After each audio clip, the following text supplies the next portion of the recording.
May the words of my mouth and the meditations of all our hearts be acceptable in thy sight, O Lord, our strength and our Redeemer. Amen.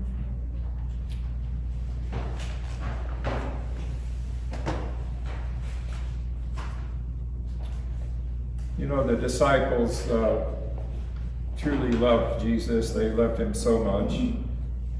But they didn't always understand him. They didn't always get it. And maybe more than others, Peter kind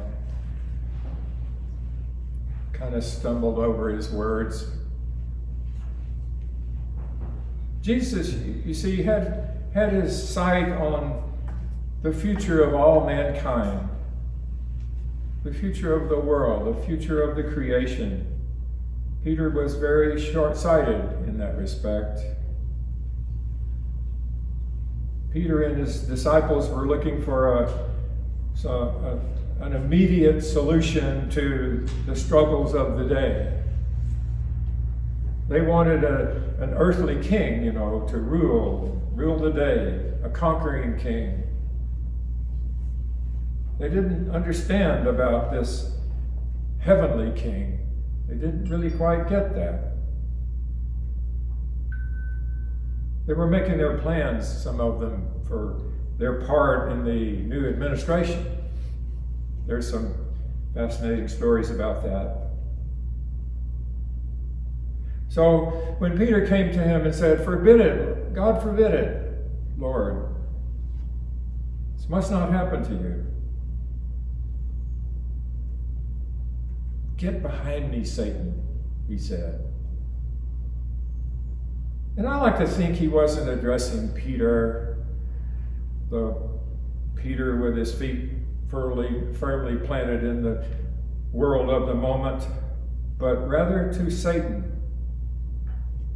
That dark side that exists in everyone's heart, in Peter's heart, where sin and the endless desires of the flesh dwell.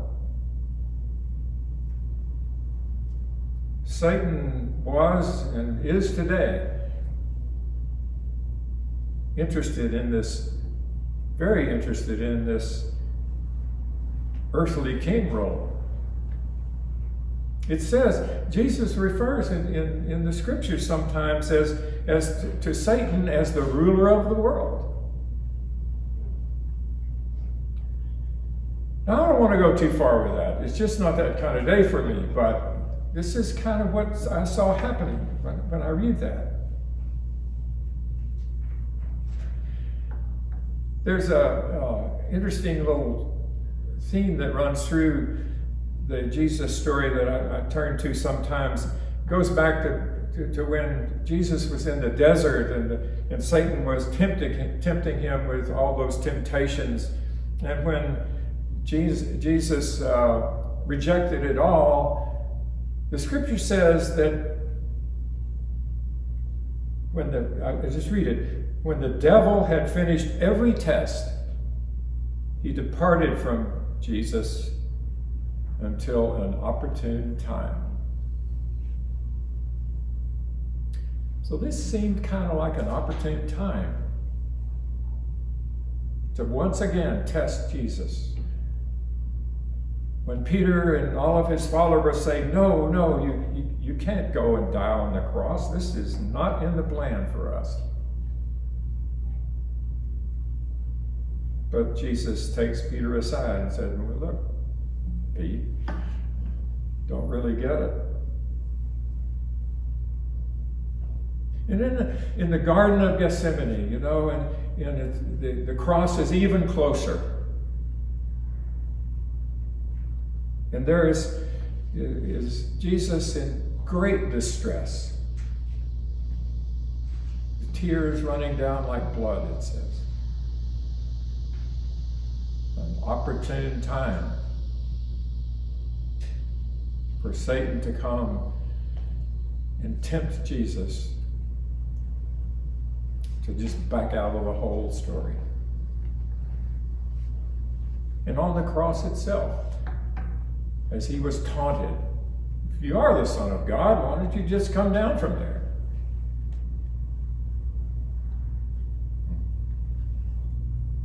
There's a passage in the first letter of Peter. And there's a lot of dispute over whether Peter actually wrote that, but nevertheless, we'll go along with it. It says like this.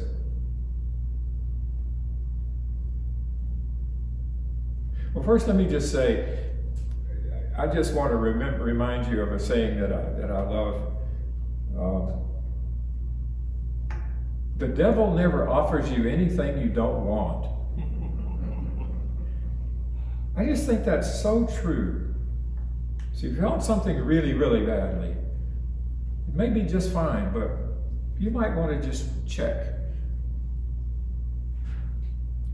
So, this is from the first letter of Peter. Cast all your anxiety on him, on Christ, because he cares for you. Discipline yourselves. Keep alert. Like a roaring lion, your adversary, the devil, prowls around looking for someone to devour. Resist him, steadfast in your faith. For you know that your brothers and sisters in all the world are undergoing the same kinds of suffering.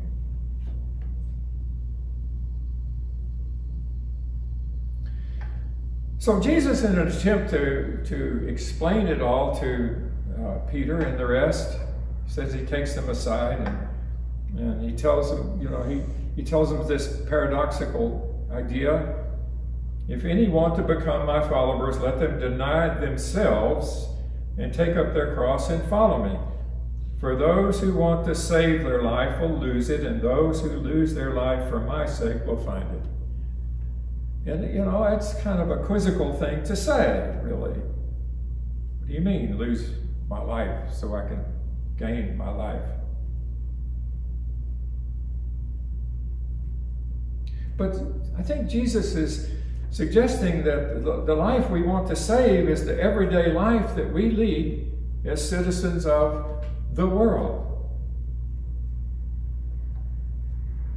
It's a life of, it's kind of a two-part life, a yin and yang of life. A life of pain and pleasure. And it's a life that we struggle with every day, but we want more than anything else to hold on to that life. So Jesus is suggesting that perhaps we set aside our craving for our pleasures and our aversion to our pains, set that aside, take up our cross and follow him.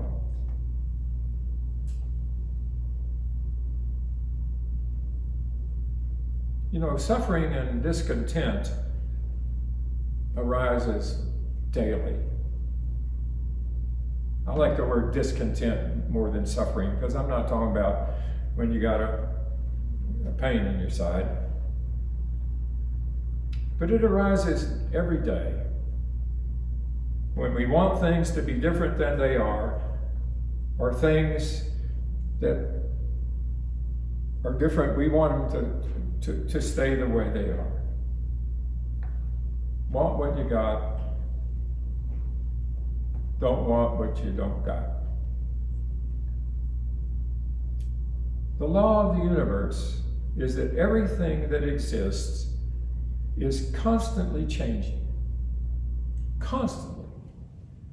And you can take that right down to the smallest level or the greatest mountain that there is on earth. It's all changing constantly.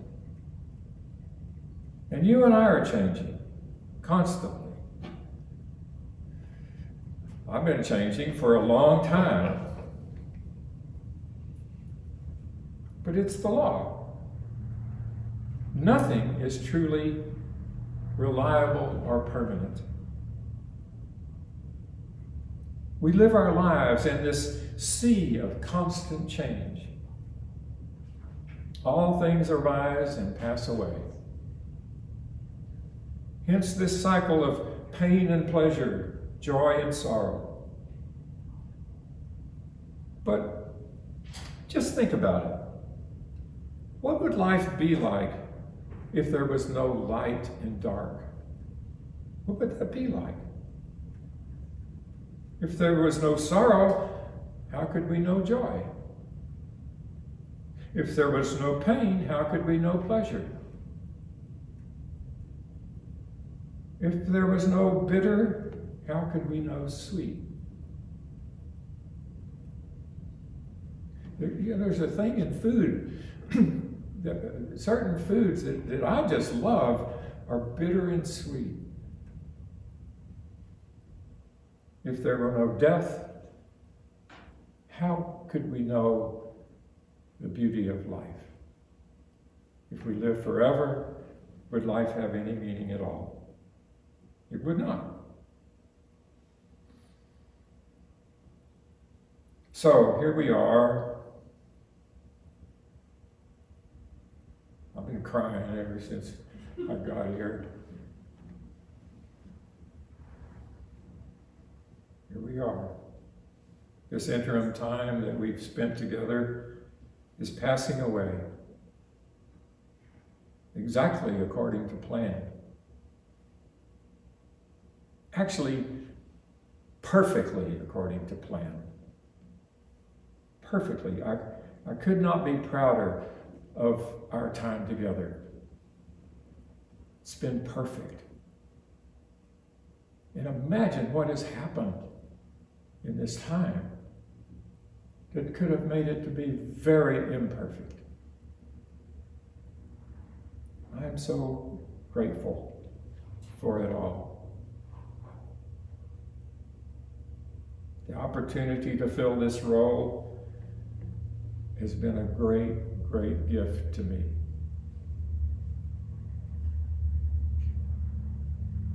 So in a few weeks, I will become an octogenarian. You know what that means? I'll be 80 years old. How cool is that? But I will leave this role that I'm playing here with you in these, a little over a year. It's been so wonderful, and I just have this profound sense of gratitude and love in my heart right now.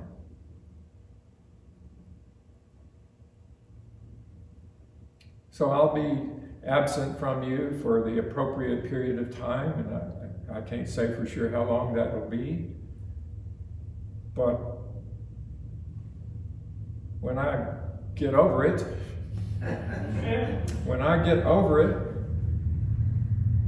and you guys are back in pews, you may just look over someday to a little row of chairs that we've come to call Death Row. That's D-E-A-F, not death. Death Row. Death Row, where certain people with certain impairments sit, and I have some reason I was invited to Death Row a long time ago when I first started coming to church here, and it's kind of my home there in the church. So you may just look up someday and see me sitting there with Dot and Sharon and the beautiful memory of Francis McMaster, who was so precious to us and to me. So I'm inviting you one more time. I talked about this when we began. If you're sad that I'm gone, well, get over it. Get over it. And you know what? If you're glad that I'm gone, well, get over that too. Because it's time to look ahead to the beautiful future that this interim time, with all the work we have done, the search committee, my wonderful, wonderful staff, and all these things we have done to set the whole stage for the future. What a wonderful time it will be. I invite you, get over it and look ahead to the next chapter in this great love story that is St. Stephen's Church. I have a little Mary Oliver poem I'll end with. It's kind of special too for some of us of a certain age. It's called The Gift. Be still, my soul, and steadfast. Earth and heaven are both still watching, though time is draining from the clock, and your walk that was confident and quick has become slow.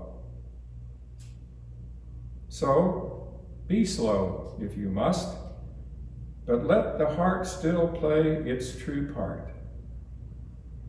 Love still as once you loved, deeply and without patience.